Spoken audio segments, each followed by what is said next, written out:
Rafaela dos Santos Batista, sou aluna do mestrado do Programa de Pós-Graduação em Linguística e Língua Portuguesa da Unesp de Araraquara, e hoje vou trazer alguns apontamentos que estão na minha dissertação de mestrado, nessa apresentação que intitulo como Poética Neoconcreta Arnaldiana, uma análise dialógica verbo-visual da linguagem. Tenho como objetivo analisar como a verbovisualidade se encontra presente no traço estilístico arquitetônico na poética experimental de Arnaldo Antunes, e fundamento nos estudos bakhtinianos da linguagem. Quero pensar sobre o traço estilístico de Arnaldo Antunes em seu trabalho com a palavra coisa, visto que o trato com elementos enunciativos, linguísticos e translinguísticos caracterizam sua poética. Me calco na metodologia dialético-dialógica, para poder refletir sobre o ato composicional como autor-criador de Antunes, e assim entender a verbivocovisualidade, como a verbivocovisualidade se apresenta como um estilo autoral e genérico em seu projeto de dizer, mas também ao entender que reflete e refrata, com o seu trabalho metalinguístico, já que define poeta, poesia e a sua própria poética, também num ato de leitura, já que demanda interação pela indissociável construção verbovisual do enunciado, como tudo isso define uma concepção de arte, de linguagem, de mundo e de humano. Vou tomar como base um poema do Arnaldo Antunes, retirado do livro Algo Antigo, de 2021. É um poema escolhido pelos critérios metodológicos temático-figurativo, pela metalinguagem, por ser um poema neoconcreto que exprime a temática da linguagem poética ao se constituir figurativamente como poesia neoconcreta arnaldiana, e também pelo critério temporal por ser o último livro de Arnaldo Antunes publicado.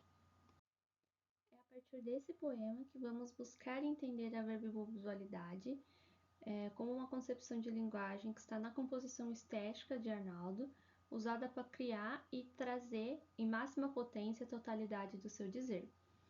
Vamos entender esse poema como um enunciado, como um todo de sentido situado que vai refletir sobre o processo de diálogo, tal qual a teoria bakhtiniana trabalha. Então, ao afirmar algo, estamos afiando, fortalecendo essa afirmação. Enquanto isso, ao indagar, questionar, estamos acariciando, acolhendo essa indagação. A questão de inserir uma adaga simbolizando a intensidade e a penetração das palavras e de seu sentido. Então, o projeto de dizer do autor-criador é guiado pela verbivocalização, não só como uma concepção de linguagem, mas de vida, e de todas as escolhas todas essas escolhas composicionais são feitas pensando em um outro capaz de uma leitura sinestésica de percepção verbivocalizal. É importante entender brevemente um pouco da concepção de arte de Arnaldo Antunes. A linguagem poética de Arnaldo foi considerada pela tradição com certa estranheza por conta do trabalho estético de gêneros variados, que suscitam reflexões tanto pelo fazer poético quanto pela noção de linguagem que carrega. Como autor-criador, ele tem uma trajetória eclética e multimodal que aparece de modo claro na sua poética. Então, Arnaldo Antunes ele se inspira na poesia concreta e dialoga com diversas vanguardas brasileiras e europeias para criar o seu modo próprio de compor esteticamente. Isso é intrinsecamente ligado à proposição concretista de linguagem, à verbivocalização. Então, o grupo Noigandres, composto por Augusto de Campos, Haroldo de Campos e Décio Pinatari, a partir de Joyce, cunhou uma concepção de linguagem com essa característica da sincresia multimodal. Esse foi um traço não só estético, mas que também guiou toda uma visão ativa compreensiva da linguagem que reverberou ao longo do tempo e gerou novas ressignificações, Então, a verbovisualidade. E é isso que o Arnaldo Antunes faz em sua poética. Ele traz de modo ressignificado e situado um jeito próprio de compor verbivocovisualmente. Na filosofia da linguagem bakhtiniana se encontra traços de uma proposição de linguagem alargada, tridimensional, verbivisual, O contexto das discussões do círculo data dos anos 20 e 30 do século XX, onde um quadro stalinista configurava a política daquela sociedade. Então, em um contexto pouco favorável aos intelectuais, resultou em uma falta de estabilidade na sociedade civil e gerou a formação de círculos informais e menos específicos de estudo. E pensando nisso, o Círculo de Bakhtin foi formado por intelectuais de várias áreas. Por exemplo, Medvedev, que fundou uma companhia de teatro, Mambembe, e traz as suas propostas para a linguagem, estudou elementos de oralidade, da performance teatral. Solertinsky e Voloshinov, que estudaram música de concerto e ópera. Jakubinsky e Voloshinov, que também se voltaram para a relação entre os discursos orais, cotidianos e a linguagem artística em uso. Bakhtin, que menciona de modo reiterado a importância da relação do discurso verbal com a situação da enunciação, né, como gestos, leitura em voz alta, expressão facial, a expressão corporal. Além, né, do próprio Bakhtin também ter se interessado por teatro. E é dessa ampla formação, citando alguns dos teóricos que estavam presentes no círculo, que a gente pode pensar que, mesmo com o enfoque no enunciado verbal, né, em especial o romanesco, o círculo também se interessou por outras linguagens, e tudo isso vai permitir que seja possível pensar a palavra, o verbal, integrado com o som, né, o vocal, e com a imagem, o visual, pois Bakhtin vai definir uma potencial linguagem das linguagens única, que é o que entendemos ser uma proto-linguagem correspondente à constituição semiológica. Então, para o círculo, tudo que é ideológico se manifesta semiologicamente, cognoscivelmente na palavra, né, no signo, no enunciado. Mas essa concretude não é entendida aqui como uma mera identificação da síncrese parcial. Desde o concretismo com Joyce e também com o círculo, é possível entender que primeiro essa concretude acontece internamente na consciência cognoscível via protolinguagem e depois se explicita em enunciado materializado de dada maneira, num determinado gênero discursivo. Então, mesmo que haja um enunciado materializado exclusivamente por um código, por causa do seu processo interno, também apresenta tridimensionalidade. Então, podemos perceber que, mesmo sem falar de um termo verbo-voco-visual, o círculo de Bakhtin já empreendia essa proposição de linguagem também. E o poema em questão é um exemplo de um enunciado de síncrese verbo-voco-visual. Aqui, a materialização trabalha com a verbo-voco-visualidade e não ignora o projeto de dizer do sujeito, nem o gênero, por mais que a poesia transcenda o verso e a métrica cânone. Também traz o tom avaliativo que guia todas as escolhas verbo-voco-visuais, em elo com enunciados anteriores e posteriores, porque responde às vozes sociais sem deixar sua unicidade.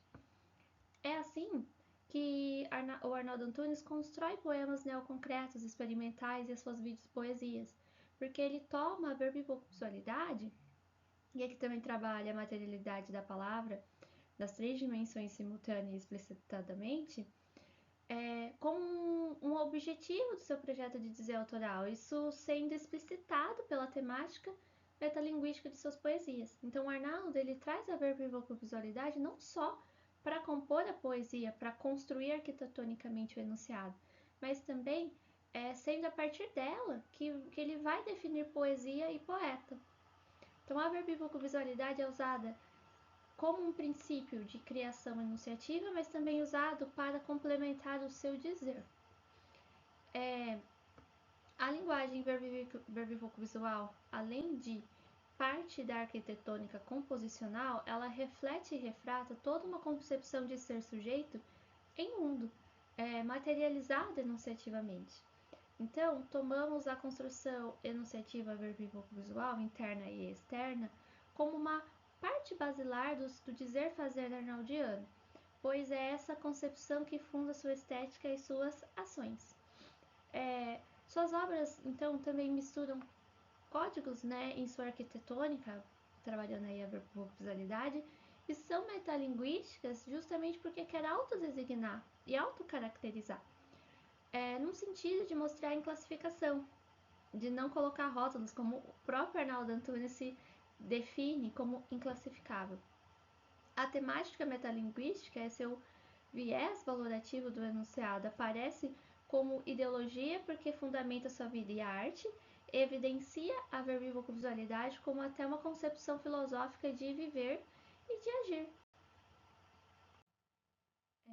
Então, o poema em questão, ele trata sobre o que o Arnaldo Antunes pensa sobre a linguagem, dado que, até em ensaios escritos por ele comenta sobre um estágio primitivo da linguagem, que seria anterior à manifestação concreta dessa linguagem no exterior. Essa infância da linguagem restitui a união de nome e coisa, né, de significante, o som, o mental, e significado, a coisa exterior. Então, Arnaldo Antunes reflete sobre a linguagem e até cita o círculo em seus trabalhos para explicar esse pensamento próprio. Então, para retomar um pouco a concepção de linguagem bakhtiniana, Arnaldo Antunes entende que a poesia é originária dessa pré-linguagem. O autor-criador ele pode elaborar desde o seu imaginário pelo discurso interior e mesmo quando impressa, né, no discurso exterior, tal qual o jogo enunciativo bakhtiniano ocorre, a partir de características que evocam a linguagem das linguagens única, né, citada por Bakhtin na estética da criação verbal. Porque essa linguagem ela é repleta de imagem mental, de potencialidade, ao evocar a verbivocalização do enunciado. A palavra coisa de Arnaldo Antunes é inspirada na poesia concreta e é colocada em prática a partir da exploração da potencialidade e materialidade da linguagem. Então, o poeta ele utiliza recursos formais, em dinâmica com o conteúdo, no sentido de estabelecer um universo em que a realidade formal do poema crie por si só, novas possibilidades de sentido, como uma realidade em si e não algo que represente uma realidade externa. Então, a palavra coisa, portanto, é a capacidade da linguagem em ser algo em si e não apenas falar sobre algo. Nisso, significante e significado se unem, pois a palavra é o sentido em si, dada potencial e materialmente pela verbivocovisualidade. Todas as dimensões juntas formam uma estrutura corpo que captura sentidos, capaz de refletir e refratar uma visão axiológica. Com isso, a palavra coisa se apresenta como linguagem em sua plena força e significado. E os recursos da linguagem verbivoco-visual permitem um olhar mais complexo para a coisa, permite que a gente encare o enunciado de uma forma mais complexa. Já que a gente pode encarar ele de todos os lados, não apenas de uma convenção de nomenclatura pelo verbal. E isso se torna tema, conteúdo, nas poesias do Arnaldo Antunes, dada a metalinguagem. E é mais ou menos o que ele vai construir aqui nesse poema. Porque é um poema que fala de diálogo. O próprio poema se torna a adaga, a coisa que seja enfiada no sujeito, a palavra autoritária que vai constituir o leitor. E como sabemos, a linguagem bakhtiniana é dialógica, o signo é vivo e saturado, os enunciados emergem na e pela interação verbal, interação social, por sujeitos situados e cada signo reflete e refrata posicionamentos socioculturais a construir realidades via linguagem em diálogo. Então, o poema aqui reflete e refrata esse posicionamento de linguagem nesse sujeito autor-criador, que é imbatível com o cânone poético. Os enunciados são espaços de trocas autoritárias entre sujeitos, que é no mínimo dois, eu e outro, em razão de mutuamente se completarem dado o embate de vozes. E ao produzir um enunciado, atuamos em responsividade, já que estabelecemos relações dialógicas a promover tensão no jogo da língua viva, né? Pensando no que Voloshinov fala lá no Marxismo e Filosofia da Linguagem. E é como o círculo propõe, né? O enunciado concreto é é composto de uma linguagem interior da vivência e de uma linguagem exterior que são interligadas, já que o interior acontece a partir do exterior, do social, e o interior se deforma para ser exterior, para ser concretizado. Isso justamente é possível pelo caráter social da linguagem. O ato discursivo é social e individual ao mesmo tempo, porque com a troca com o outro, pelo embate, podemos ser completados pela palavra do outro, que se torna nossa de alguma maneira, dada a compreensão ativa e caráter responsivo. Então, a nossa palavra ela é afiada, direcionada ao outro. A palavra do outro é afagada, indagada, se choca em embate, que forma a própria palavra singular de sujeito, um movimento retratado aqui no poema. Isso é dado pela construção em coisa, como já dito, é plena, dada a tridimensionalidade da linguagem. A visualidade, a vocalidade e a verbalidade, elas são entrelaçadas no poema e constroem sentido. Temos uma tipografia serif que sintetiza tradição, seriedade, sabedoria e estabilidade. Lembra muito a escrita de máquina de escrever. E conversa muito com o título do livro também, né? Algo antigo. E as palavras, elas estão distribuídas pelo espaço da página, para dar outra cadência para o escrito e também para possibilitar leituras diversas. Isso é uma característica dos poemas arnaldianos, essa ideia que o leitor deve cocriar, né, puxando um termo bakhtiniano. O leitor ele deve dar o seu acabamento e ainda é distribuída para formar o desenho de uma adaga. Então, o poema tem rimas internas, já que o verso não é mais o canônico, é preciso ter uma outra forma de trazer essa oralidade. E aí a gente tem figuras de linguagem, como a aliteração, que é a repetição do som das consoantes F e D em palavras como afia, afirma, afaga, indaga, adaga. Temos também a sonância, que é a repetição de sons da vogal A em palavras como afia, afaga, palavra.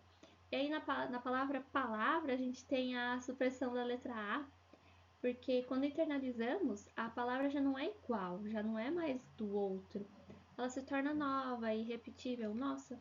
Né? E essas figuras de linguagem, elas criam um efeito sonoro agradável e uma sensação de ritmo e musicalidade no verso. Temos também o uso de uma metáfora aqui, né? A d'água como essa metáfora para expressar a intensidade, a profundidade do sentido das palavras. E a verbalidade, então, ela é trabalhada na separação das letras de cada palavra. O autor ele brinca com as formas delas e também elas também foram escolhidas pela oralidade, né? Elas são aglutinadas aí e geram também polissemia. E sendo um traço da verbovisualidade, um traço estilístico e, vamos dizer, também retórico do Arnaldo Antunes. Então, a arquitetônica do poema é verbo-visual, desde a temática e até a forma e estilo, né, caracterizando a palavra do Arnaldo Antunes. Bom, pessoal, então essas são as minhas referências e é isso, então. Muito obrigada.